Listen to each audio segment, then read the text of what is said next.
Pero takot ako sa COVID. Sana matakot din kayo.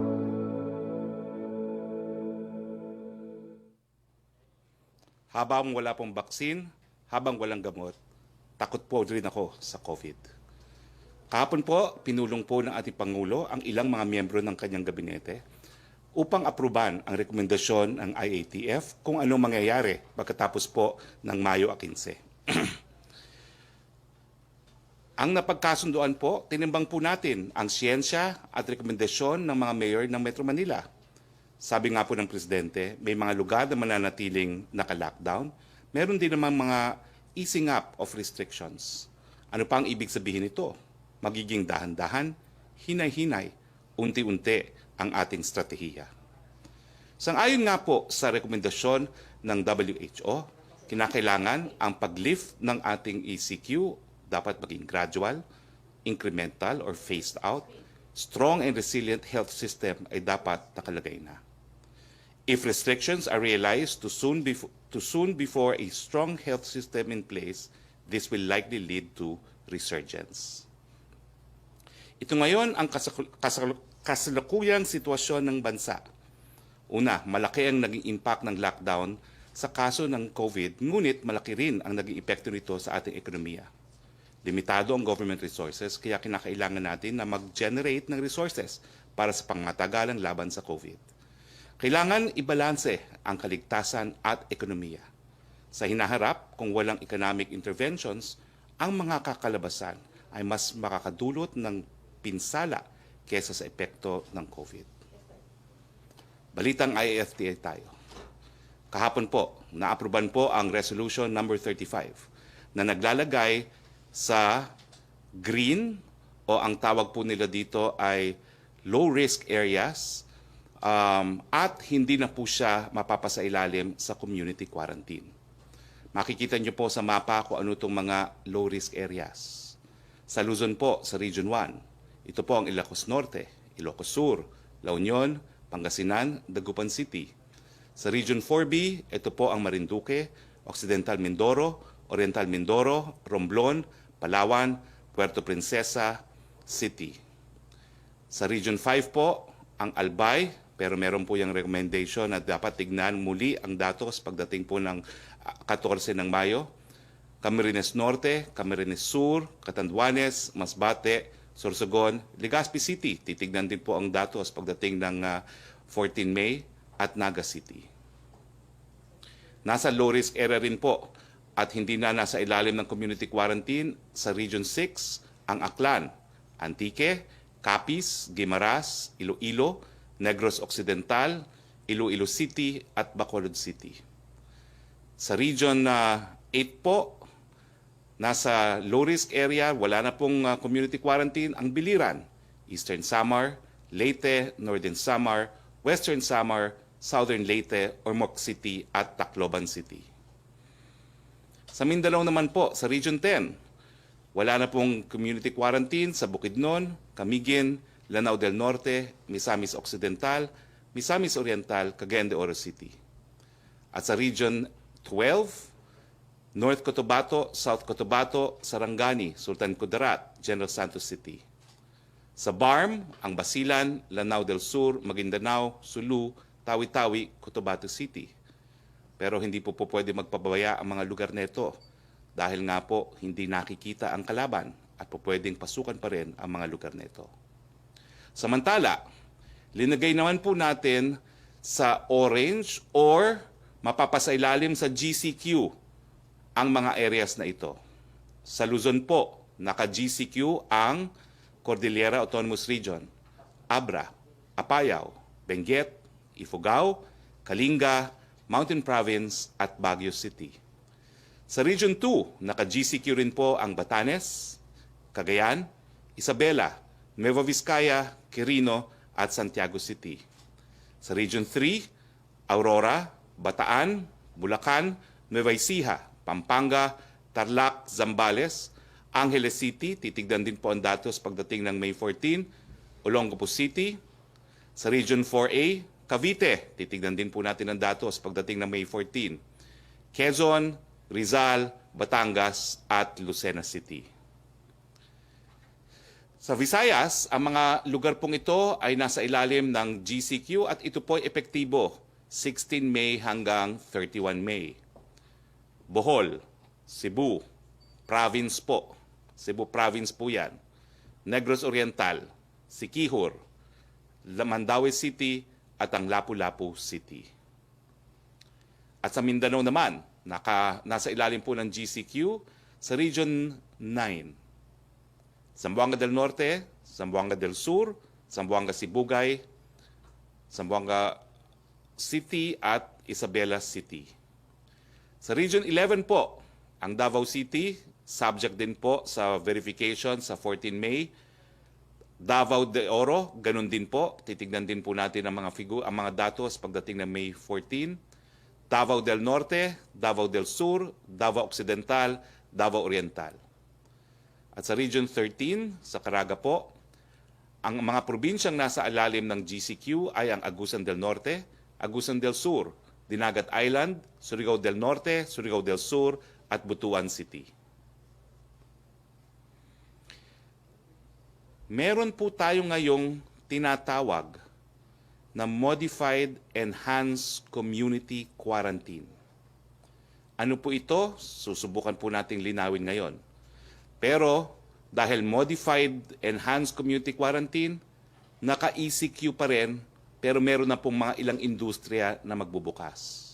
Ano po itong mga lugar na nasa ilalim ng Modified Enhanced Community Quarantine, epektibo ng 16 May hanggang 31 May? Ang probinsya ng Laguna, lahat ng highly urbanized cities ng National Capital Region, kasama na po ang municipality ng Pateros.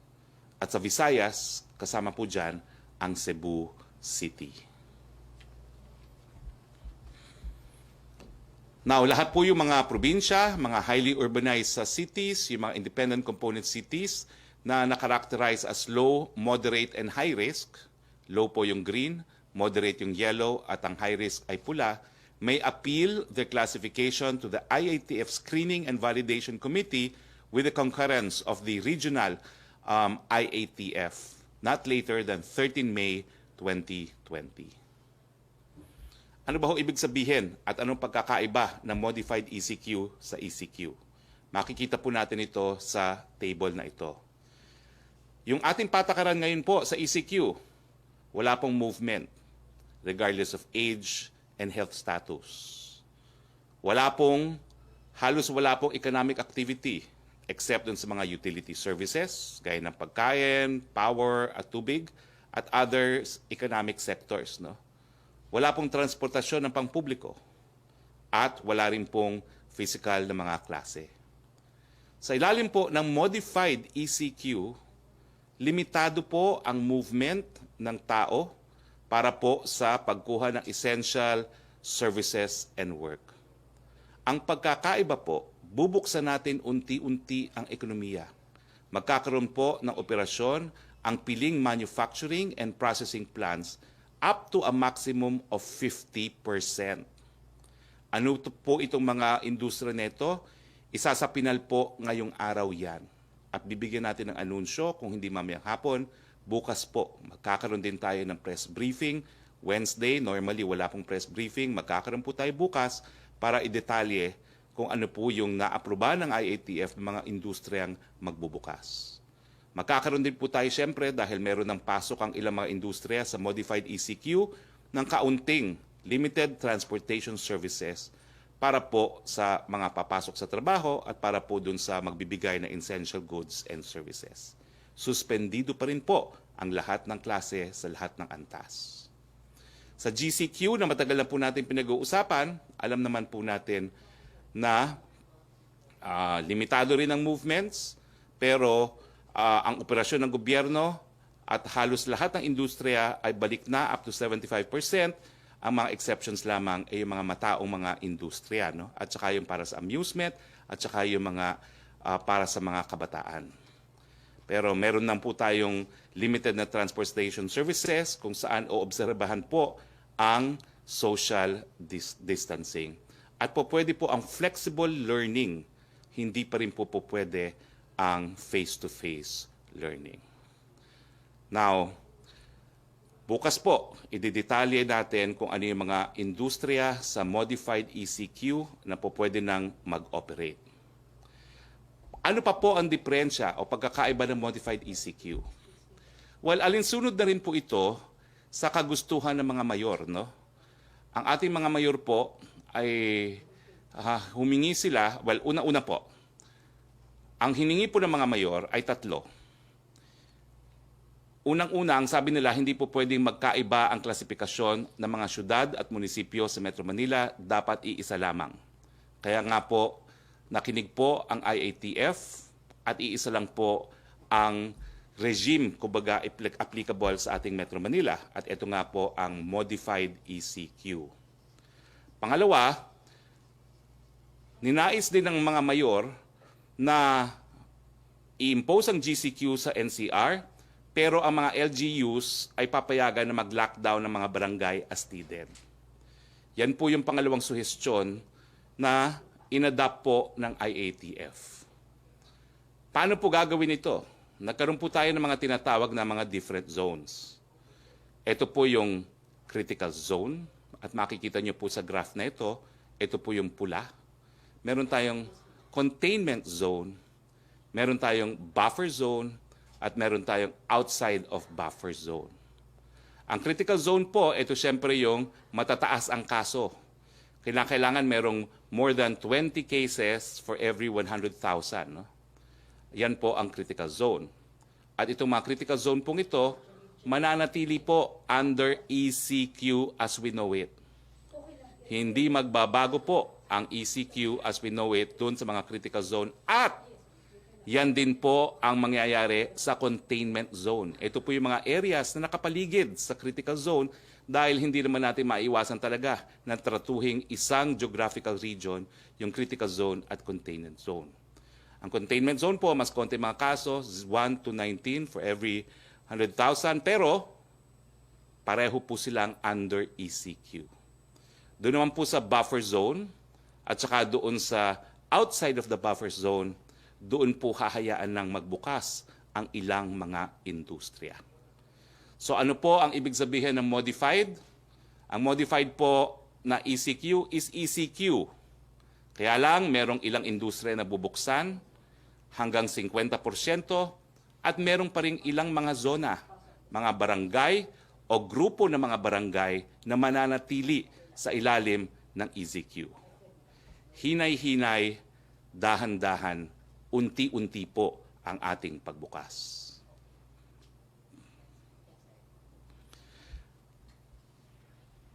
Now, para po dun sa mga areas na mapapasa ilalim sa modified ECQ, again, ang effectivity po nito ay May 16 hanggang May 31. Ang rekomendasyon po ng National Task Force Against COVID-19 ay ina-adapt po natin in relation dun sa mga proposed zoning concept and corresponding qualification and its phase response or intervention. Ibig sabihin, hindi lang po yan isang barangay, kung hindi yung mga barangay na nakapaligid din. No? At alinsunod po rito, yung mga lokal na pamahalaan na po ang siyang magdideklara at magka-classify kung ano yung mga barangay na matataas pa po ang kaso ng COVID para po masubject pa to ECQ. Kinakailangan po yung classification at pagtatalaga at pag-identify ng LGU ay gawin pursuant to a confirmation to be made by the Regional Interagency Task Force. Sa ibang balita po, naapruban na rin po yung rekomendasyon ng IATF na bigyan ng 5 milyon pang pamilya mula po sa first tranche ng Social Amelioration Program ang ating mga kababayan. Ulitin ko po, naaprubahan na po. Hindi lang 18 milyon ang mabibigyan po ng SAP sa first tranche, nadagdagan na po ng 5 milyon. Pero dahil limitado po ang pondong binigay ng Kongreso, yung mabibigyan po sa second tranche ay yung lamang mga nananatili sa ECQ na dineklara nung pangalawang buwan ng ating Pangulo. Malinaw po yan. Doon sa unang buwan, lahat ng nasa ECQ may ayuda. Sa pangalawang buwan, yung mga lugar na nakatira lamang sa ECQ o may ayuda, wala na pong ayuda yung mga nasa GCQ area. Inanunsyo rin po kahapon ni Presidente na yung mga estudyanteng nais umuwi sa kanilang mga probinsya, tutulungan po niyang umuwi. Pero siyempre po, sana makabalik sa Maynila dahil nais nating matapos nila ang kanilang pag-aaral. Ito po ang Hatid Estudyante Program. At uuwi po ng Presidente natin ang mga estudyante sa pamamagitan ng riles, barko, bus, at eroplano. Magbibigay po ang Presidente ng konting ayuda sa kanila para makauwi. Sapat po ito para sa pamasahe, sa kanilang pagkain habang bumabiyahe at kaunting pabaon. Now, bubuksan ko na po ngayon ang floors para po sa mga katanungan ng ating mga kasama sa Malacanang Press Corps. Uulitin ko po kung ano yung mga industriya, isinasapinal po yan. Ano yung mga lugar na mapapasailalim sa ECQ, nasa lokal na pamahalaan po yan. Pero bago pala tayo magpunta sa question and answer, para maintindihan natin kung ano yung proseso na dinaanan at nagkaroon tayo ngayon ng modified ECQ, minabuti na po naming imbitahin ang mga dalubhasa dahil ang criteria nga po ay nakabase sa siyensya, yung pagbilis ng COVID-19 at yung kahandaan na magbigay ng medical services. So nandito po kasama natin muna si ECQ Vergere, ang tagapagsalita po ng DOH, at siya po ay magpipresenta ng proseso na ginamit natin para magkaroon ng classification ng modified ECQ kung saan doon sa mga lugar na modified ECQ ay meron pa rin mga zones na mananatili under ECQ as we know it. Welcome to the program. Welcome to the press briefing, ECQ Maria Rosario Vergere. You have the floor. Magandang hapon po. Good afternoon, Secretary Harry Roque, at magandang hapon po sa inyong lahat. Ako po ay nandito representing the Department of Health together with Dr. John Wong, who is our expert who has helped us complete these recommendations para po sa ating interagency task force. Ito po ay nakumpleto, itong mga datos na to para sa decision making ay nakumpleto base po sa tulong-tulong na pag-aaral at pagdidiskusyon ng ating Interagency Task Force Sub-Technical Working Group on Data Analytics, which is headed by ECQ Lilibeth David of the Department of Health. So next slide please. So umpisan ho natin itong pag-uusap natin at pagpapaliwanag namin dito po sa aming nagawang decision making na sinasabi natin. Ano po ba ang mga naging basihan natin para magawa po natin ang rekomendasyon at maibigay sa ating interagency task force. So this slide would show you the considerations for the decision making that was done. So unang-una po, ang alam nating lahat, of course, we base it on health. Doon po sa ating health na mga konsiderasyon, atin pong unang-unang tinignan ng LGU Epidemic Response Framework. Dito po natin nakikita sa framework na ito kung ano po ang klasifikasyon ng bawat local governments natin para masabi natin kung ito ay low risk, moderate risk, or high risk. Also, sa kaalaman po ng lahat, ito ang lagi nating ipinapaliwanag sa lahat ng mga tao, ito pong ating case doubling time and critical care utilization rate. Ito po yung dalawang health indicators na atin pong ginamit mula po tayo ay nag-umpisa para magbigay desisyon for general community quarantine and enhanced community quarantine. Alongside with this, we have the phases of a pandemic, which is recognition and preparation, initiation and deceleration, and the acceleration phase, which can be likened similarly dun po sa ating epidemic response framework of having low risk, moderate risk, and having high risk. So ito pong mga konsiderasyon na ito sa pangunahin natin na mga considerations or basis for decision making ang ating mga ginamit, no? Pero nagkaroon na rin po ng mga other considerations because we would want that it be as comprehensive and complete as possible kapag tayo po ay nagdesisyon considering the other factors as well aside from health. So we had second would be the health or other health system capacity kung saan po atin pong kinonsider din kailangan makita po natin sa bawat lugar na meron ho silang functional disease surveillance. Pag sinabi po nating functional disease surveillance, ito po yung meron ho tayo mga officers na gumagawa ng contact tracing, meron pong nag-a-analyze ng ating data at ginagamit po ito sa pagdedesisyon ng ating mga lugar or local government units. Meron din ho tayong mga capacity for isolation. Doon po ba sa lugar na yan, meron silang mga community isolation units na pwedeng paglagakan kung sakasakaling nakaka-identify po ng mga suspects, probable or even confirmed cases and the persons under monitoring. So ito po ay responsibilidad ng Kagawaran ng Kalusugan at saka po ng DILG for this other health system capacity. Aside from health, tinignan din po natin ang tatlong sektor para maging basihan para sa decision making. At ang unang-una po yung security. So ang Philippine National Police po nag-present at nagbigay sa atin, previous slide please, nagbigay po ng indicators para dito, yung Safety Security Index para po sa major and minor COVID-related crimes. And then ang social din po, social sector, tinignan po ang indicators for poverty, for unemployment, and lack of access to services, which was presented by the Department of Social Welfare and Development. And for economic, we looked at enterprises, yung mga employment po, and the primary growth driver sectors, and these were all analyzed and recommended for by the DTI and the NEDA. Next, please. Next. So with those factors, tinignan naman po natin yung ating LGU Epidemic Response Framework. Pag tinignan po natin ito, meron po tayong tatlong levels of risk for this framework kung saan dinefine natin sila using the case doubling time and the critical care utilization rate. Pag sinabi po natin case doubling time, ito po yung period of time kung saan nagdodoble ang kaso sa isang lugar. At yun naman pong critical care utilization rate, ito po yung tinitignan natin, yung mga critical care facilities and equipments na meron ng isang lugar. So mentras na umiikli ang panahon sa case doubling time natin, mas magandang mas pangit na indikasyon para sa isang komunidad. Compared to critical care utilization rate na mas konti ang utilization, mas maganda ang binibigay na sinyales nito para sa isang lugar. So low risk would be those with greater than 30 days na case doubling time at less than 30% regional critical care utilization rate. Ang moderate risk po natin ay yung may 7 to 30 days na case doubling time and ang kanyang regional critical care utilization rate is 30 to 70%.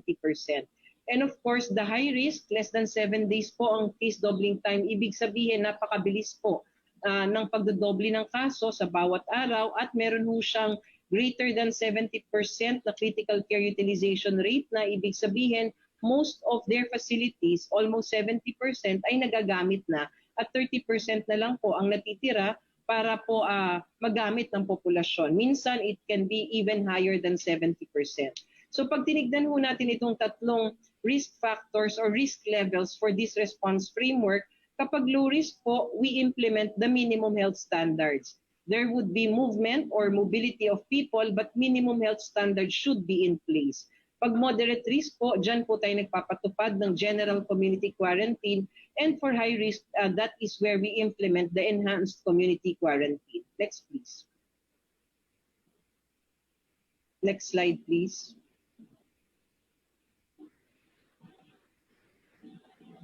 So this next slide, gusto lang natin ipaliwanag kailan po ba natin kailangan ng community quarantine. So base po dun sa mga napag-usapan natin kanina, dun sa response framework, ang ating mga LGUs will be classified as to having low risk, moderate risk, and high risk. So ang low risk po natin, ito po yung mga phases po or stages ng ating pandemya, na meron po tayong recognition at saka yung preparation stage. And that would be for low-risk areas. Sila po yung maklasify for that. And yun pong mga may moderate risk, sila po yung nasa initiation and deceleration phases of the pandemic. And this is where we implement the general community quarantine. Balikan po natin yung sinabi natin kanina na kapag low-risk tayo, ang case doubling time and critical care utilization rate ay mahaba pa ho ang panahon na nagdodoble ang ating mga kaso pag low risk at mababa pa rin ho ang utilization ng komunidad para dun sa kanilang mga facilities. But for moderate risk, you already have about 30 to 70% being used para dito po sa critical care. And then for high risk, where we are going to implement the enhanced community quarantine, dahil ang kanyang case doubling time po ay less than 7 days na, mabilis na po. At ang pag-utilize ng mga critical care facilities po natin is 70% or more already. So kailangan na po ng enhanced community quarantine para makatulong po sa pagpe-prevent pa ng further transmission. Next, please. And then this would be the LG response framework kung saan sinasabi natin at inuulit po natin kung ano ang mga kailangang aksyon base sa risk level na na-identify po or na-classify ang isang local government unit. So when we say it's low risk, katulad ng mga binigay nating pamantayan kanina, ang kailangan po natin gawin dito, we need to contain. We need to appropriately implement the minimum health standards in the community. Mag-uumpisa po lahat ng ito sa isang individual, sa komunidad, at kailangan pong maipatupad ang minimum health standards sa iba't ibang settings natin, like the community, like the workplaces, establishments, and other public places. Kailangan din po, while we are at this level, kailangan makapacitate na po natin ang health system hanggang wala pa ho tayong ganong kaso, para po makapag-prepare and eventually will be ready kung sakasakali pong malipat ang risk level niya to moderate or high risk. Pag moderate risk po ang isang LGU, dito po pumapasok yung pagpapatupad natin ng general community quarantine. This is on that phase of mitigation. We have to monitor enforcement of these minimum health standards for moderate risk at kailangan po nagkakaroon na ng enabling environment ang mga settings natin, like for example for workplaces, even in establishments kung saan meron na ho tayong ipapatupad na engineering or administrative controls para to prevent further transmission. Katulad po sa workplaces, naglalagay po ng administrative control, katulad ng mga alternative working arrangements like working from home o kaya may scheduling po ang pagpasok sa trabaho. These are forms of these controls na pwede nating gamitin para maipatupad po natin ang health standards natin. And of course, for high risk, we have the enhanced community quarantine. And our major goal here is to suppress the transmission of infection and further increase cases. So kailangan mag-enforce, and of course, we have to have minimum health standards for those high-risk areas. Kailangan po na natin ng health standards para sa mataas na risk na community na ito, katulad na po ng pagpapatupad natin ng stay-at-home policy, wala ho tayong mass gatherings, walang mga masyadong mobility ng mga tao, ang movement po ay napaka-limited, only for essential services, and of course, yung atin po mga personal protective measures na ipinatutupad for all of these levels of risk. So ito po yung ating mga naging basihan at mga naging rekomendasyon para po sa actions, para po dito sa ating general community quarantine and enhanced community quarantine at sa classifications po ng ating mga local government units. I will now turn you over to Dr. John Wong to explain to all of us the different epidemiological measures that we have used and how we have come up with the decision that was recommended to the IATF. Dr. John Wong, over to you. Thank you, Yusek. Next slide, please.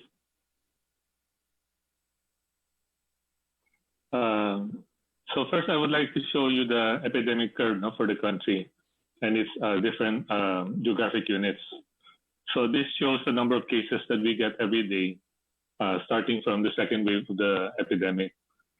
The two red bars show when the ECQ was applied, the first red bar, and then the second red bar would be when it started to take effect.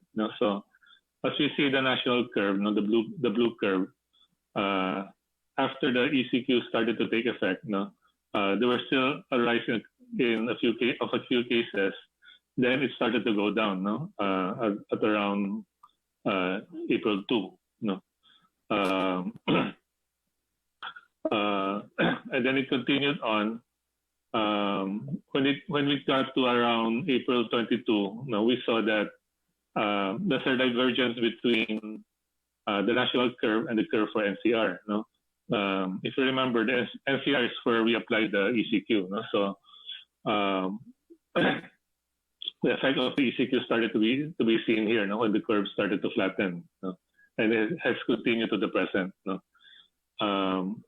The rise in the number of cases at the national level, no, after that time was contributed mainly from Visayas, no? Particularly in Cebu City. If you look at the curves for Luzon outside NCR and Mindanao, they're actually at very, very low levels, no? Hardly contributing to the outbreak. No? So what we have now is an outbreak that has equal number of cases, new cases, no, coming from NCR and Visayas, no. So although NCR is still the epicenter, no, Visayas is becoming a hotspot. Next slide, please. Next slide.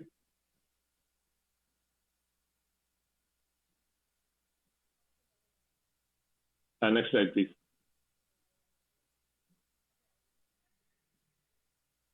Okay, so this epidemic curves shows you the cases in NCR compared to other regions. No?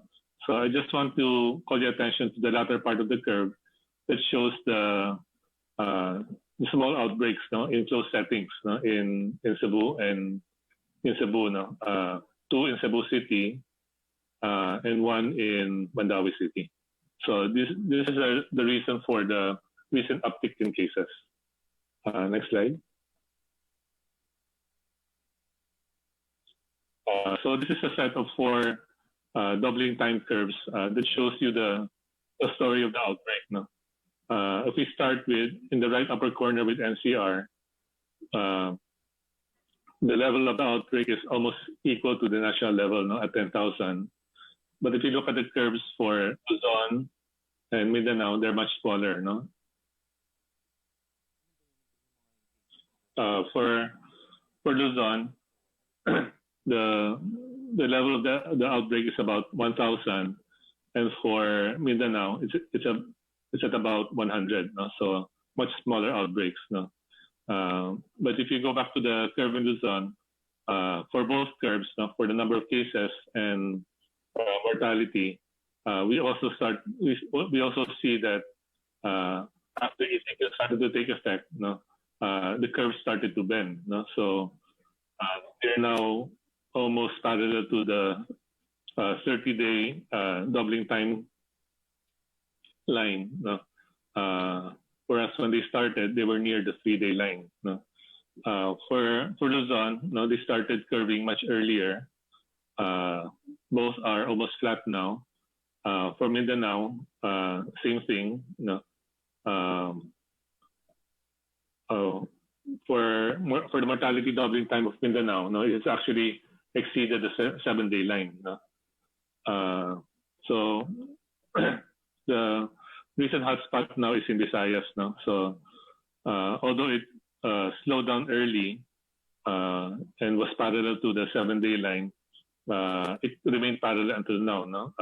It hasn't exceeded the 7-day line. No? So this is an area we have to watch out closely. Next slide, please.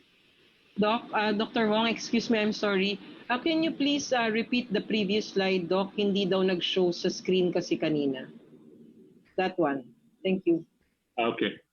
So this is an epidemic curve broken down in terms of which cases are from NCR and which cases are from outside NCR. No? So I just wanted to call your attention to the right part of the graph, the latter part of the graph that shows the cluster of cases that contributed to the recent uptick of cases. No? So we have 2 clusters in Cebu City and 1 cluster in Mandawi City. Next slide. Next slide. Okay. So okay, aside from case doubling time, the other indicator we're using to classify the risk level of the provinces and cities is critical utilization. No, so as we know, the reason we we apply ECQ, is to buy time for the health system. So this is the most recent data.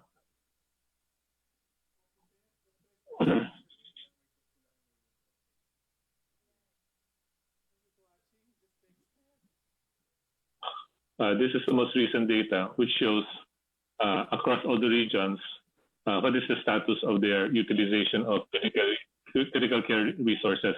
So low utilization is better, meaning we have higher reserve capacity. So most of the regions are in the safe zone. We have about 4 or 5 regions that are in the warning zone, but none of them are in the danger zone. So again, because of the ECQ, we've been able to buy time for the health system as we continue to build health system capacity. Next slide. Okay, so using these two indicators, this is how we classify the different LGUs, provinces and cities. So we start looking at the size of the outbreak. If they have small outbreaks, outbreaks that do not exceed the thresholds listed there, we just use critical care utilization rate to classify them. Case doubling time will not be used anymore. So if they have low utilization, they're in low risk level. If they have high utilization, they're in the acceleration level or high risk level. However, if they have outbreak sizes which exceed the thresholds, then we start also applying the case doubling time as a criteria. Slow outbreaks, outbreaks that double more than 30 days are low risk, except if they already have high utilization rate. Whereas fast outbreaks are always classified as in the acceleration phase or high risk. Next slide. I think that was my last slide. Thank you, Yusek. Maraming salamat, Yusek Vergere and Dr. John Wong. Uulitin ko po, ang Metropolitan Manila, NCR, probinsya ng Laguna at ang syudad ng Cebu ay mapapasailalim sa Modified MCQ. Ibig sabihin, ECQ pa rin po, bagamat may kaunting mga industriya na hahayaang magbukas at magkakaroon po tayo ng pinanalistahan ng mga industriya bukas hanggang 50% ng workforce at meron din pong limited na transportation services na maaalaw. Pero meron pa rin pong mga lugar dito sa Modified ECQ na mananatili sa ECQ. Ito po ay mga barangay o mga zona ng mga barangay kung saan mananatili po ang ECQ. Kasama na rin po yung mga areas na nakapaligid dito sa mga critical zones nito na ang tinatawag natin ay containment zones. Kung ano itong mga areas nito, hahayaan po natin yan sa mga lokal na pamahalaan in coordination with the regional IATF. Sige, mga tanong na po tayo. Marisol Halili. Hi sir, magandang hapon po. Sir, ilang paglilinaw lang. Nabanggit niyo po kanina na nagdesisyon na si Presidente doon po sa social amelioration program na nakafocus na siya doon sa mga ECQ areas. Pero ano po yung plano natin doon sa mga manggagawa na nasa GCQ area pero hindi pa rin po pwedeng magtrabaho kagaya po ng mga nagtatrabaho sa mga gym at saka po mga luxury stores? Well, sa ngayon po, wala pa pong rekomendasyon ng IATF dyan, pero I'm sure bigyan po yan ng rekomendasyon. Sa ngayon po, ang ating inuubos muna ay yung sa first tranche at meron na po tayong 92.30 na nabigyan na nung first tranche. Pangalawa po, bibigyan pa natin na ayuda yung natitirang 5 milyones na sabi ni Presidente dapat mabigyan dahil hindi napasama dun sa unang listahan ng 18 million. At saka siyempre po, yung ayuda na ibibigay natin dun sa mga areas na nanatili sa ECQ. Hayaan niyo muna nating tapusin po ito at puntahan natin yung mga ayuda kung meron man dun sa mga GCQ areas na hindi nakapagtrabaho po. Sir, paano naman po dun sa mga areas na hindi na under quarantine? I understand na banggit po kanina ni Yusek Vergere na meron pa rin pong susundin na minimum health standard. Pero in terms of the industry and activities, ano po yung magiging limitasyon nila? For example, kung 100% na papayagan na magbukas yung mga businesses doon sa areas na yon, pati po ba yung mga religious activities, for example, will they be allowed to conduct such things? Ang mga religious activities po, lilinawin papuya ng IATF, pero masasabi lang po natin, miski wala po kayo sa community quarantine, kinakailangan po mag-ingat, mag-social distancing, mag-good hygiene, dahil isang tao lang po ang pumasok sa inyong probinsya na meron pong COVID-19, napakabilis pong pwedeng kumalat yan. So, ingat pa rin po at sinusunod po natin ang sinasabi ng World Health Organization, hinay-hinay, dahan-dahan, unti-unti. Panghuli na lang po kay Yusek Vergere. Ma'am, after po I understand nagkaroon po tayo ng pag-ease ng mga restrictions dun sa ibang mga areas. Does it just to summarize po the presentation, does it mean that the transmission is now under control? And what are the chances po of second wave? Yes, ma'am. Thank you for that question. So, hindi po natin sinasabi that we have already controlled, no? Kaya nga po, tayo ay magpapatupad ng ating mga minimum health standards na sinasabi. Although an area might be identified or classified as low risk, they still need to implement the minimum health standards that we will be providing na nandyan po sa ating mga protocol. Yun pong posibilidad ng second wave, ito po ay isang bagay na gusto nating maiwasan at pinaghahandaan natin. Kaya nga po ganito po tayo mag-classify ng ating mga lugar at ganito po natin ipinatutupad ang shifting or transitioning from a GCQ to a low-risk area to a moderate to low-risk. Hindi po natin binibigla iyan. And ang lagi nga nating sinasabi, kahit na nagpapakita na po ng indikasyon na maganda, no, because case doubling time is humahaba na po ang ganon ang ating mga case doubling time at critical care utilization sa ibang lugar ay makikita po natin na talagang nakakapaghanda at nakakaagapay. Hindi pa rin tayo pwedeng maging complacent. Kailangan pa rin tayong vigilant, kailangan pa rin gawin lahat ng minimum health standards so that we can prevent further infections. Maraming salamat po. Maricel, kung dadagdag ko lang, no, talagang ang solusyon lang dito sa COVID-19, bakuna at gamot. Habang walang bakuna, habang walang gamot, meron pa rin po tayong problema. Kahit anong classification ninyo, kinakailangan ilagay nyo po sa inyong mga isipan. Habang walang vaccine, habang walang gamot, meron pa rin banta. Thank you, Secretary. Next question, kay Yusek Rocky.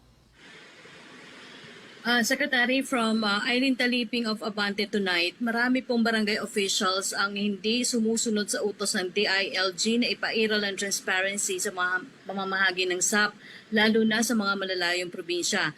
Hindi daw po nagpapaskil ng mga listahan kung sino-sino mga nabigyan ng tulong dahil ang ilan sa mga ito kamag-anak umano ng chairman o ni Kagawad. Maaasahan ba natin na sa mga susunod na araw may masasampulan na daw ang DILG dahil sa pagsuway sa inilabas na direktiba? Well, sa katunayan, 183 cases na po ang iniimbestigahan ng ating DILG dahil ang talagang mensahe ng Pangulo, sa mulat mula pa inaasahan niya na merong magkakana nitong ayuda na para sa mga pinakamahihirap sa atin. No? Kaya ang kanyang mensahe sa DILG, sa kapulisan, sa NBI, kinakailangan sampulan niya ang mga gumagawa ng kababalaghan dahil kinakailangan magsilbing halimbawa na hindi po pwedeng kanain ang pondo para sa pinakamahihirap. Si Joseph Morong. Hi sir, good morning, good afternoon. I noticed Zoom tayo. Sir, huwag mo muna akong i-mute. I have several set of questions. I'm sorry, we Sir, have to first. limit it. Just one question and follow up dahil napakadami pong mga questions. Sorry po. Sige lang sir. Anyway, okay.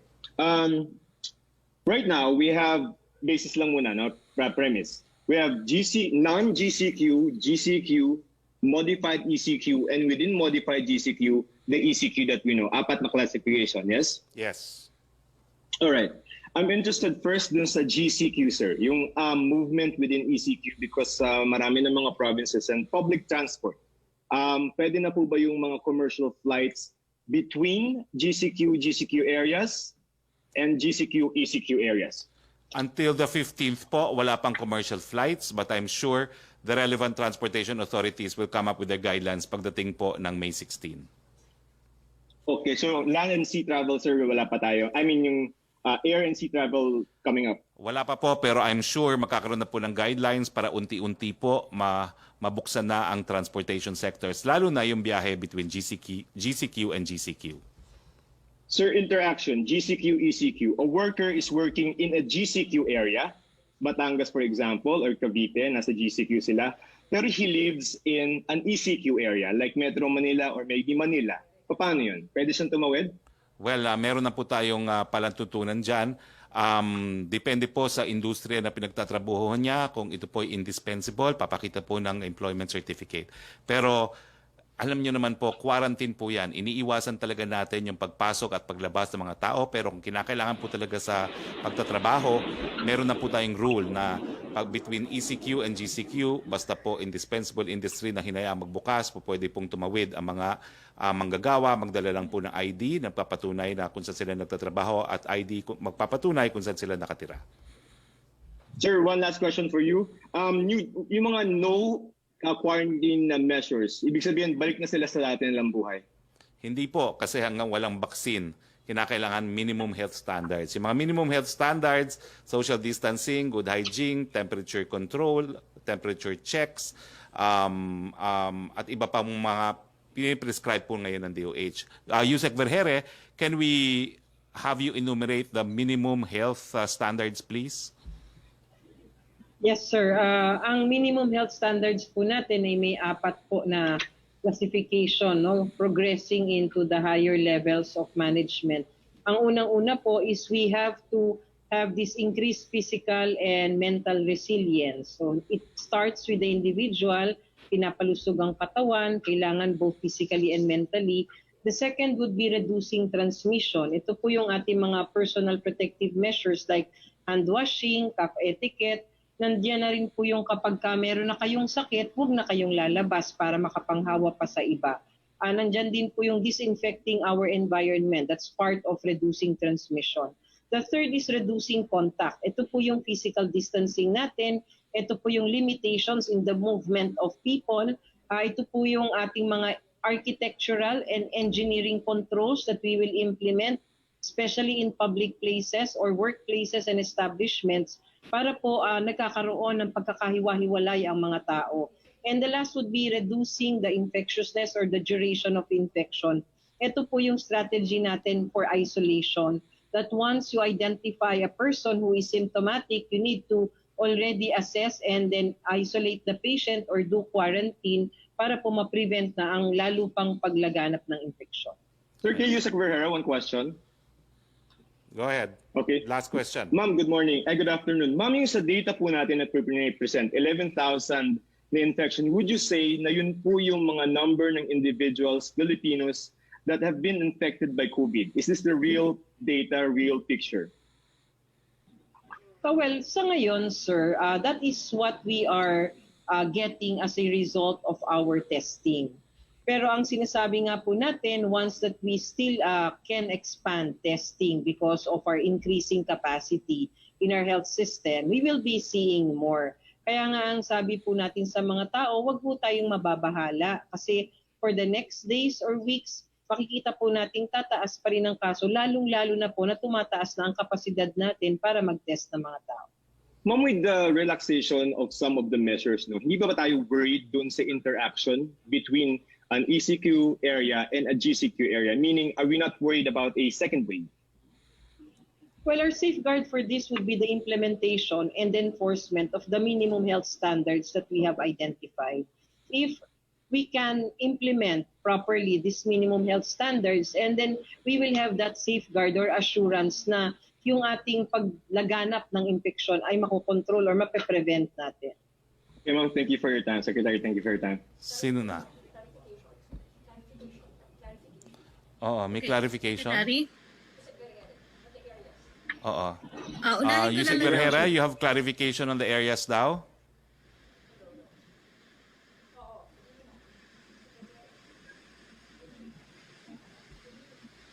Anyway, next questions please. Kay Rocky, Yusek Rocky. A question from Vance Fernandez, Police Files DZRJ. Sinabi daw po ng Fitch Solutions Country Risk and Industry Research na tingin nila ang ekonomiya ng Pilipinas ay posible daw po magkaroon ng recession. Ano ang plano daw po ng pamahalaan? Well, yan naman po inaasahan dahil nagsarado nga tayo ng 2 buwan, no? At ngayon may mga areas pa na mananatiling sarado, no? So ang gobyerno naman po ay merong plano. Unang-una po, bubuksan natin muli yung Build Big program natin at ito po yung tinatawag na fiscal strategy, paggamit po ng national budget para po mag-create ng economic activities, no? At pangalawa po, yung ating mga monetary policies sinisiguro po ng ating Bangko Sentral na sapat po ang salapi na umiikot, binababa po natin ang interest rates at saka yung mga liquidity requirements ng mga bangko po ay ini-ease up natin yung mga deposit requirement ng mas maraming pong pera na umikot sa ating ekonomiya. Inaasahan po natin yan pero ang strategiya po ng ating NEDA at ng Department of Finance, magkakaroon tayo ng tinatawag na V-shape. Bababa po talaga ating ekonomiya pero tayo po ay tataas naman at inaasahan natin na mabilis ang ating pag-recover matapos po itong mga quarantines. Yusek Vergere, may clarification po sa mga areas. Yes, Sec. I'm sorry. Can we have the question? What would be they want to clarify? Oo. Yung clarification daw ho on the high-risk areas. Yes, sir. Ito pong high-risk areas na na-identify at nandyan po sa ating mga datos ngayon. Ito pong Cebu City, ang Laguna, at saka po yung ating mga cities and municipality here in the National Capital Region. Ito po lahat ay pagdidesisyonan bukas ng ating interagency task force base po sa mga rekomendasyon pa na ibibigay at saka diskusyon na gagawin. So bukas pa po natin malalaman kung ano po talaga yung magiging final for this high-risk area. Nice ko lang susugan yan. Alam niyo naman kasi, tabi-tabi ang ating mga munisipyo at mga syudad, no? So bagamat ikaw ay nasa labas ng Metro Manila, kung ikaw ay katabi mo ay isang zona o mga grupo ng mga barangay na mataas ang insidente, miski ikay wala sa Metro Manila proper, po pwedeng mapasama pa rin kayo dahil depende po yan dun sa zona na madidetermine, no? So hayaan nyo po, bigyan nyo ng sapat na panahon at magkakaroon po talaga na identification kung ano na yung mga areas. At gaya ng aking sinabi, yung mga areas na mananatiling ECQ, yan po idideklara ng mga lokal na mga opisyales. Pia Gutierrez? Get more sense lang doon sa mga area, kung ano yung mangyayari doon sa mga areas outside community quarantine. You said that as long as minimum health standards are present, pwede po may mga activities na pwede. But are physical classes allowed to resume under these areas? Tourism activities, malls and restaurants, will they be allowed to operate? Well, unti-unti po, hinahinay. Wala pa rin po yung mga ganyang aktibidades. Ang klase po, nagdeklara na ang DepEd. August 24 po ang panimula. At pati po yung mga higher education learning institutes ay wala pa rin pong face-to-face classes yan. They need to tap flexible learning processes. Pero sa ngayon po, hindi pa rin po. Yan po ay alinsunod na rin sa pag-aaral na yung mga kabataan talaga, bukod sa meron silang vulnerability, sila yung pinaka maikot, kumbaga. They have very high mobility at sila yung pwedeng magkalat ng virus na ito. So sir, yung seniors and minors, will they be allowed to go outside their houses? Para to sa mga normal areas, no? Again, no, kung hindi naman kinakailangan, habang walang vaccine, habang walang gamot, we encourage you to stay home. Although hindi na kayo pauuwiin, no? But still we encourage you to stay home. All right, sir. Sir, yung governors sa mga areas outside community quarantine, will they or to impose lockdowns in their own municipalities to prevent infections if they feel na there's a need to do so? Meron pa rin pong ganyang kapangyarihan, no? Dahil alam naman natin na ang mga lokal na opisyales know better kung ano nangyayari sa areas nila, but this must be done in coordination with the regional IATF. All right, sir. Sir, last question. You said that bukas pa po i-identify which industries will be allowed to operate. Pero ano po yung magiging basis natin to determine which agencies and which forms of public transportation will be allowed to operate under modified ECQ, sir? Well, under ECQ, alam naman natin na merong mga indispensable industries na nagpapatuloy. No? Yung pagkain, yung mga BPOs, at yung iba pa, no? Yung mga hospital. No? Tapos meron na rin mga industriya under ECQ na pinayagan. Yung mga priority projects ng gobyerno, yung mga related to climate mitigation. So, lahat po yung industriya na pinapayagan sa ECQ, papayagan din under modified ECQ. Pero magkakaroon ng additional industries bukod dun sa mga priority projects na hahayaan na rin magbukas at malalaman po natin yan bukas. So what will be our basis, sir, to determine which additional industries will be allowed to operate? Of course, the first and foremost is the ability to observe social distancing, good hygiene, at saka syempre yung contribution po to the economy. All right. Thank you, sir. Si Rocky Ignacio again.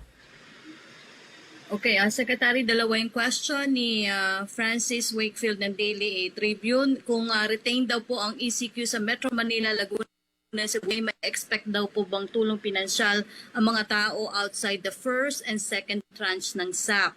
May pondo po ba ang government? Yung decision po to retain Metro Manila under ECQ ay dahil kinonsider ang proposal ng Metro Manila mayors at dahil mataas pa rin ang COVID cases? Well, nakita niyo po, no, finalash namin kanina kung ano yung rekomendasyon ng mga mayor at if we could flash it again, parang in parallel naman po ang mga rekomendasyon ng mayor at itong naging recommendation ng IATF. Ang pagkakaiba po sa kanila, gusto nila GCQ for NCR but LGUs are allowed to lock down barangays as needed. Ang na-impose po ngayon is modified ECQ. So it is not ECQ as we know it, it is not GCQ as we know it, it's somewhere in between, it is a transition. It is a transition phase po, no? At ini-envision natin na pagdating siguro ng matapos ng isang one month, makakapunta na tayo lahat sa GCQ, no? So, in that sense, napakinggan po talaga ang hinaing at kagustuhan din ng ating mga lokal na opisyales. Pero, again, no, binase po ito sa siyensya, binase po ito sa pagkalat ng sakit, at saka yung capability na magbigay ng critical care, at saka yung impact sa ating ekonomiya. Comment daw po from Malacanang sa pagka-PI sa isang netizen who posted in social media that he will grant 50 million pesos to anyone who will kill President Duterte. Ano po ang reaction ni PRRD tungkol dito? Well, yan po ay nasa kamay na ng ating mga law enforcement agencies. Hayaan po natin gawin nila ang trabaho nila. Kung mayroong prima facie case for any case, kasuhan siya. At mabibigyan naman po siya ng pagkakataon na patunayan kung na hindi siya nagkasala sa ating hukuman sa takdang panahon. Joyce? Joyce Balancho? Joyce Balancho, next one please. Rocky, Yusek Rocky? Okay, sir. From Belia Carriazo ng Bandera, paki-clarify po sana yung announcement ni President Duterte about sa NPA. Nag-offer po siya ng 2 million na pabuya sa kada mahuhuling NPA commander. Yung change ng identity, applicable ba yon sa mga matuturong NPA members? I think yung change of identity has something to do dun sa witness protection program, no? Kasi po pwedeng mabigyan ng new identity. Antayin po natin yung guidelines na i-issue ng Department of National Defense at saka ng Security Cluster para sa ganyang anunsyo. Next question, please. Sa Joyce UP Balancho, nandiyan ka na? Joyce, wala. Okay, Yusek Rocky, next question. Tanong pa rin ni Belia Carriazo, sa UP study na 24,000 ang tatamaan ng COVID at 1,700 ang mamamatay by June sakaling may premature lifting ng lockdown. Kinonsider ba ito sa naging desisyon at based doon sa study, ang weakest link kaya hindi pa rin nagkakaroon ng flattening of the curve ay yung failure sa contact tracing. Ina-admit po natin ito and paano po daw ito maa-address? Well, unang-una, no? Obviously, pinakinggan natin ang siyensya Kaya nga po, modified ECQ pa rin tayo. Naka-ECQ pa rin po tayo, bagamat bubuksan natin yung mas marami pang mga sektor ng ating ekonomiya. But we continue to be in ECQ because of the continuing threat. No? Pangalawa po, nagtalaga na po tayo ng T3 SAR, no? Si Mr. Vince Dizon, at ang kanyang katungkulan po ay test, trace, and treat. No? Dahil alam natin na moving forward, hanggang hindi natin nalalaman kung nasaan ang kalaban, at ang kalaban ay yung sakit nga, hindi natin na ma-isolate at hindi natin magagamot yung mga nagkakasakit. No? So asahan niyo po, kasama po yan sa overall strategy ng ating gobyerno. In fact, yan nga po yung strategy natin ngayon. T3, test, trace, and treat. Trish of CNN Hi, Philippines. Secretary. Good afternoon po. Sir, may papasok po kasing bagyo and although hindi pa natin tayo masyado sure kung saang areas tatamaan, paano po nito maaapektuhan yung pag-i-implement ng minimum health standards or minimum health requirements doon sa mga areas na kailangan mag-evacuate, like for example in the Bicol region, which is now under GCQ na po, or starting May 16 under GCQ na po. Well, kinakailangan po talagang subukan pa rin yung minimum health standards, lalong-lalo na yung social distancing, dahil ito pa ngayon po ang pwede natin gawin para mapabagal yung pagkalat ng sakit. Alam ko po, napakahirap na meron tayong COVID-19, meron na naman darating na sakuna, na bagyo, pero sama-sama, tulong-tulong, kaya po natin ito. Intindihin lang po natin na hindi normal ang mga pagkakataon. Bagamat mahirap yung mga magre-relocate, kinakailangan po meron pa rin kahit papanong effort na magkaroon ng 1 meter distance sa isa't isa. Thank you, sir. Sir, this question is for Yusek Vergere. Ma'am, since yun nga po, may papasok pong bagyo and season po na medyo mas maraming nagkakasakit, paano naman po maapektuhan yung protocols natin in testing? Kung halimbawa po maraming magkakatrangkaso, paano po natin madidiscern kung sino po yung mga dapat i-test lang, considering na medyo pareho po yung magiging symptoms? Kahit naman wala yung bagyo, no? Kahit nasa ordinaryong time pa lang tayo ngayon, ginagawa na natin yan, no? Yung symptomatic identification of cases, kung saan lahat po ng merong magkakaroon ng ganitong simptomas ay nagkakaroon tayo ng mas mataas na suspetsya para sa kanila. Pag pumasok po ang tag-ulan, nandyan na po yung pagpasok ng iba't ibang mga sakit.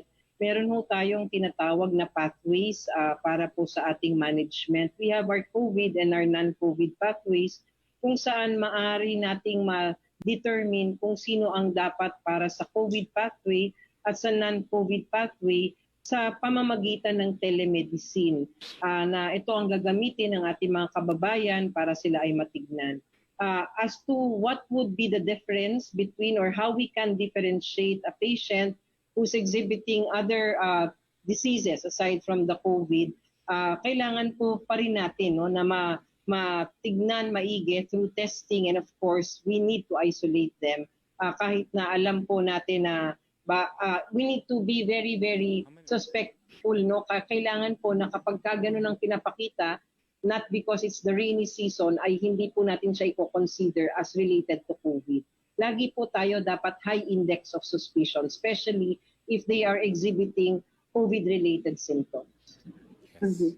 But for example, ma'am, I am an individual experiencing symptoms. Ano po yung una kong dapat gawin? Should I have myself tested or yung isolation na lang po? Well, unang-una, kailangan mo natin malaman exposure history or maybe history of travel within the Philippines where there is this high level of cases. Pangalawa, pwede ka namang tumawag sa iyong telemedicine provider. No? Meron kaming binibigay araw-araw na mga telepono para makatawag. Pero what would be important for those who are experiencing symptoms right now, kailangan nila nang mag-isolate at tumawag at sila ay ma-assess ng ating mga barangay health emergency response team. Nandiyan yung mga doktor ng local government units natin para masabi natin talaga kung ikaw ay kailangang i-test o hindi. Okay, next question please. Yusek Rocky.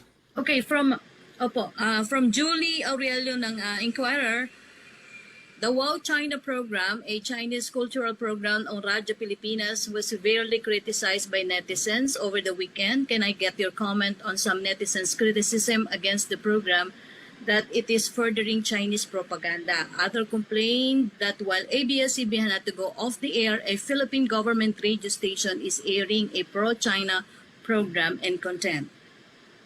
Well, una po, no, that's part of the free marketplace of ideas. No? Hayaan lang po natin bumuo ng sariling opinyon ng ating mga kababayan dyan sa inering advertisement na yan o programa. No?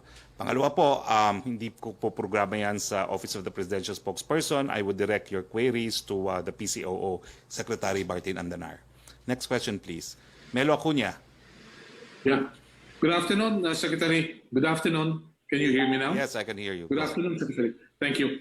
What are the protocols for public transport? If we're to observe social distancing, will that result in higher transport fares as limited passengers will impact on the viability of their enterprise? 1 meter social distancing po sa public transportation.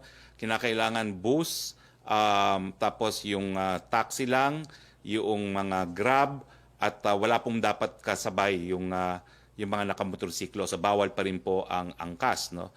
At saka yung back ride, no? So sa ngayon po, ang sabi ni LTFRB, hindi pa po sila nag-authorize ng increase ng pamasahe. So as is, where is po ang ating pamasahe. Okay. Hindi po apektado yung viability ng enterprise, Secretary? Sa ngayon po, hindi pa. Yan po ang deklarasyon ng chairman ng LTFRB. Okay.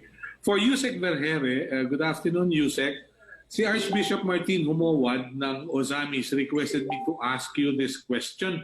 What's your guidance on the possible protocols sa pagbubukas ng simbahan at iba pang houses of faith under the current situation? What are your recommendations?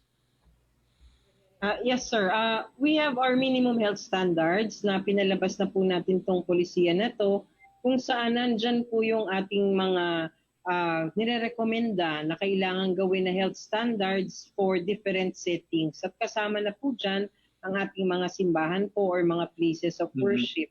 Nandyan na po yung ating sinasabi, yung ating pong physical distancing, of course. Kailangan may mga spasyo sa mga pews. Kailangan din po yung ating ilan lang po ang kailangang i-allow sa loob ng simbahan, and marami pa ho no nakalagay dyan sa polisiya na yan. So kailangan lang hong ipatupad para po hindi na mas lumagana pa ang infection. Yeah, thank you very much. For Secretary Roque, in support of President Duterte's campaign for good government, have you already alerted the Commission on Audit to do post-audit on LGUs kung paano nila dineliver yung SAP sa kanilang mga nasasakupan? Secretary. Well, alam niyo po, trabaho talaga yan ng COA, no, na mag-conduct ng post-audit. In fact, that's the only thing that they do. But we will, of course, put pressure on them to validate, lalong-lalo na yung listahan ng DSWD, and to validate na nakuha yung ayuda for the intended beneficiaries. Yes. Thank you very much, Mr. Secretary. All the best. Thank you. Rocky? Okay, from Rose Novinario of Hataw, sinabi nyo dati, iniimbestigahan ang naganap na leakage ng IATF Resolution number 30 at parurusahan ang responsable. Kagabi po naulit ito at nagkalat sa social media ang umano'y aprobadong IATF Resolution number 35. Dumaraan po ba sa maayos na background check ang mga may access sa confidential documents ng IATF at Malacanang, considering na mga batikang retiradong general ang mga nasa task force? Hindi po ba tinuturing ito na paglabag sila sa security protocols ng Malacanang? Well, iimbestigahan po natin yan, no? Pero what I can say is yung mga kumalat na di umanong resolution na hindi naman po accurate. Gaya na ngayon, no, ang dami-dami kong nakita nagpapakonfirm na ECQ daw ang ilang mga bagay, mga lugar sa Manila, fake news naman. Kaya nga po, araw-araw tayo nagpe-press briefing, araw-araw tayo humaharap sa media para po may pagkakataon na sabihin ko anong katotohanan at labanan yung fake news na yan. Pero ganun pa man, paimbestigahan po yung alleged leakage. Ang problema lang namin, yung leak, fake news naman. So parang walang leakage. Yes, next question please. Rocky? From Secretary, from Aiko Miguel ng UNTV, what are the stringent measures that should be implemented once cities are lifted to GCQ? Are there cities that qualify to be lifted to GCQ based on their health system to address COVID-19 cases? Well, alam niyo po, yung ating palatuntunan talaga is based on science. So paulit-ulit po tayo dyan. No? It's the doubling rate of the disease, yung critical care capacity ng lugar, at yung impact sa ekonomiya. So yung mga syudad na nasa GCQ na, you are still on community quarantine.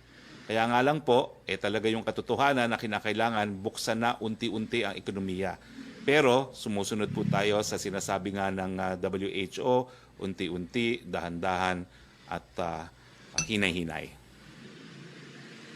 Second question niya, how are we going to achieve the 30,000 tests per day goal by May 30? How many laboratories are needed to reach this target? Well, sinimulan po natin yung mga mega swapping facilities, pero ang katotohanan po, we need around 70 laboratories to reach 30,000 a day. We will get there by hook or by crook. It is the only way po na malaman natin kung nasaan na ang ating kalaban. Okay. From Tina Mendez of Philippine Star, kung magpapatuloy po ang ECQ sa maraming lugar, may kakayahan pa daw po ba magbigay ng ayuda at SAP ang gobyerno? Marami na po sa mga nagtatrabaho ang ubos na ang leave for this year at marami na ang nasa category na no work, no pay. Baka di nakayanin kahit na may trabaho pang masasabi ang tao dahil sa wala na pong income ang mga kumpanya. Well, sa ngayon po, sapat naman yung ating pamigay sa ayuda. Pangalawa po, gaya ng sinabi ko, meron na po tayong listahan ng mga pondo ng iba't ibang ahensya na po pwedeng ma-realign. So gagamitin po natin yan for COVID-related activities. No?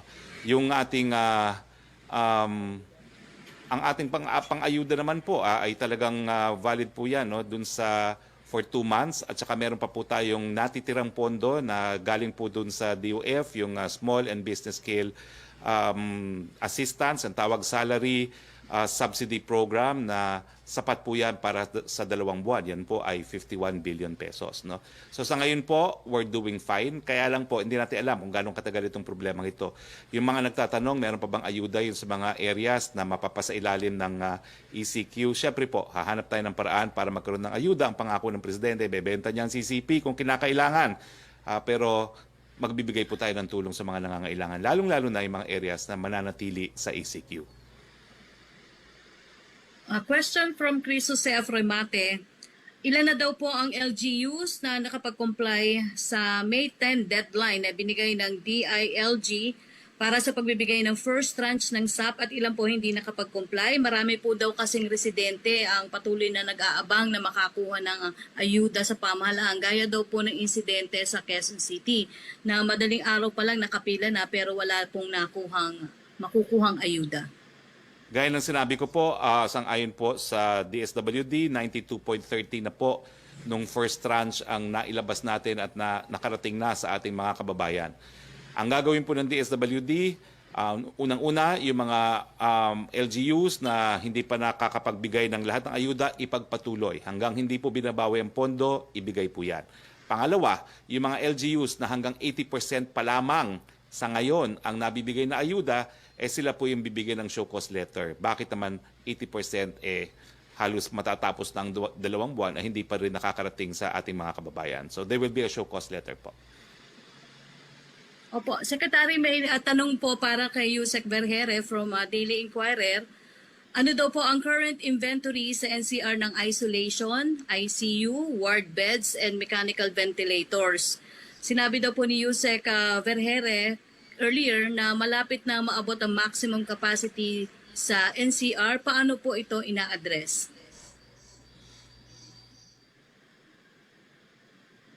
Yusek Vergere. Yes, sir. We don't hear the questions po kasi. Can we have it repeated? Ang questions po, ano na daw ang ating inventory ng mga ventilators at iba pang mga bagay-bagay na kinakailangan natin? Meron na ho tayong nilalabas sa situational report natin every day kung ilan po yung ating mga critical care equipments and facilities. Nandun po siya sa ating website sa DOH. Sa ngayon po, for the National Capital Region, meron po tayong inventaryo kung saan ang gamit ng mechanical ventilators is almost 70% already. But for the rest, like ICU beds, isolation beds, and COVID ward beds, nasa almost 50% pa lang ho tayo. So marami pa hong available sa National Capital Division. Okay, second to the last question Opo, siguro. At wag po kayo mag-alala, Opo, bukas, araw ng Wednesday, magkakaroon din po tayo ng press briefing at mag-iimbita pa rin tayo ng ilang mga kasama sa gabinete. Opo. Baka ang Secretary, isang tanong na lang po at saka ang National Task Force, maimbitahan din natin bukas. Yes. Okay, Secretary, Second to isa the na last lang pong question, tanong please. kay Yusek Vergere. For Yusek Vergere, and then may isa pa pong tanong for Secretary Roque. Ano daw po ang current reproductivity rate ng virus? Nag-improve ba ito since ECQ? Anong areas daw po sa bansa mataas or nag-worsen ang reproductivity rate? Kasama ba ito sa factors on deciding on the extension or non-extension ng ECQ for Yusek Vergere?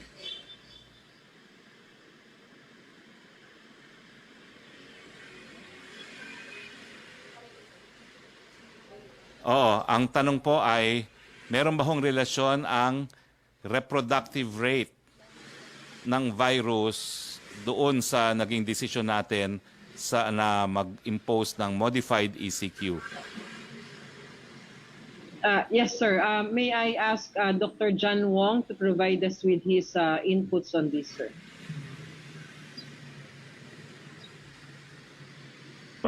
Yes. So the basic reproduction number determines how many other persons an infected person will infect. No? So before we imposed the ECQ, the reproduction number was high, maybe around 3.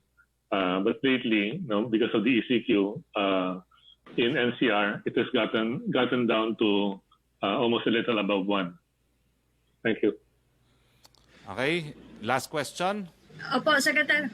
Opo, tanong ni Julie at ni Tuesday, pareho lang po, Secretary. Baka daw po, can students and stranded Metro Manila resident, pwede daw po bang mag-travel to Metro Manila? And sabi rin ni Tuesday, yung daw po mga na-stranded sa probinsya na wala ng quarantine ngayon, since March pa sila stranded, umattend ng team building kung pwede na sila makabalik dito sa Laguna and Metro Manila under modified ECQ. Ano po daw pwedeng gawin? At kung ang hardware daw po, hardware stores allowed to open in modified ECQ areas. Sagutin ko muna yung last question. Yes, miski po sa ECQ, allowed ang hardwares. Doon po sa mga magbabiyahe, kinakailangan po ng clearances, galing po doon sa lugar kung saan kayo magbabiyahe at sa lugar na pupuntahan ninyo. Kailangan po yan ng mga LGU clearances. Okay, so to emphasize po, ulitin ko lang po, ngayon lang po namin isinapubliko itong mga lugar na sa ilalim ng modified ECQ dahil as we speak, ginagawa pa po yung final list, no, ng mga lugar nito. No? Hindi naman po kami nag-embargo ng kahit anong impormasyon. Sa katunayan po, yung resolution ng IATF, ngayon lang po din nailabas, no, yung signed copy ng resolution number 35. Since wala na po tayong mga katanungan, ulitin ko po, bukas meron din po tayong press briefing araw ng Wednesday. Pero can we hear from Yusek Vergere, your last words please, before we end this press con? Yes, thank you, Secretary. Kami lang po ay nagpapaalala sa lahat, bagamat atin pong magkakaroon na tayo nitong ating pagre-relax ng ating mga stringent measures na inumpisahan mula po tayo ay nag-umpisa nitong mga quarantine. Lagi po natin tatandaan, ang community quarantine ay isa lang pong measure na ginagawa natin. Hindi lang ito ang makakabigay solusyon sa ating pagharap sa pandemyang ito. Ang importante po sa atin lahat ngayon ay maipatupad natin ang ating mga minimum health standards para po kung sakasakaling tayo po ay mag-transition na nga po dito sa ating pagre-relax ng ating mga quarantine measures for the community, ay maaari po tayo makaagapay without increasing infection and without increasing or furthering the transmission of this disease. Let us remain to be vigilant, maging alerto po tayo. Lagi po natin iisipin na ang ating gagawin para sa ating sarili ay makakaapekto ng madami at merong buhay na maililigtas kapag tayo ay sumunod lang sa mga pamantayan ng gobyerno. Maraming salamat po. Mga kababayan, unti-unti, hinay-hinay, dahan-dahan. Yan po ating ginagawa na proseso para makabalik tayo sa halos normal na mga panahon. Ulitin ko po, wala na pong normal gaya ng ating nalalaman hanggang wala pa pong bakuna at habang wala pang sakit. Habang wala pa pong ganyang lunas, matakot po tayo sa COVID. Takot po ako sa COVID. Mag-ingat po tayo. Magandang umaga po sa inyong lahat. Nag-aalala ako sa pamilya ko. Wala pa kasing gamot o bakuna laban sa COVID-19. Madaling mahawa at makahawa. Kaya takot ako sa COVID. Seryoso ito kailangan natin magtiis. Mag-disinfect, mag-face mask. Stay at home. Balang araw, mayayakap din natin ang isa't isa. Pero sa ngayon, takot ako sa COVID.